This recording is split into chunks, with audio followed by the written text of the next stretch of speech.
বেলিটো ওলাই আহিছে।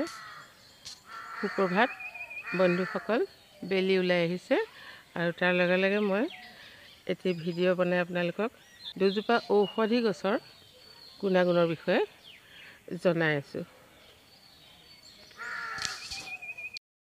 সুপ্ৰভাত বন্ধুসকল, আজি ৰাতিপুৱা আপোনালোকক এজোপা গছ দেখুৱাওঁ। এই গছজোপাৰ বিশেষত্ব কি জানেনে? এজোপা ঔষধি গছ আৰু এই গছজোপা হৈছে দেখিছেনে মধুৰি গছ। এই মধুৰি গছজোপাৰ গুণাগুণ আপোনালোকক আজি মই কওঁ। যদি কাৰোবাৰ অতি বেছি ডিচেণ্টৰী হয়, এই মধুৰি গছৰ 3টা কোঁহ বাটি পেলাই আপোনালোকে ৰস খাই দিব, একেবাৰতে বন্ধ হৈ যাব। আৰু এনেই চোবাই খালেও ভাল, কিন্তু এইটো প্ৰমাণিত। আৰু তাৰ অলপ দেৰি 2 ঘণ্টা 3 ঘণ্টাৰ পিছত আপোনাৰ যেতিয়া ৰৈ যাব, তাৰপিছত আকৌ এবাৰ আপুনি খাই দিব পাৰে। কোনো টেবলেটৰ দৰকাৰ নাই, যিহেতু আজিকালি জানেই টেবলেটে বহুতো ছাইড এফেক্ট কৰে। সেইকাৰণে আমি মা দেউতাই কোৱা এই যিখিনি আমাৰ ঘৰুৱা প্ৰাথমিক চিকিৎসা বুলি কৈছোঁ, এই গছজোপা মধুৰি গছৰ আগ আমি খাওঁ আৰু প্ৰমাণো পাইছোঁ। চাওক কি সুন্দৰকৈ পাতবিলাক ওলাইছে, দেখিছেনে? এজোপা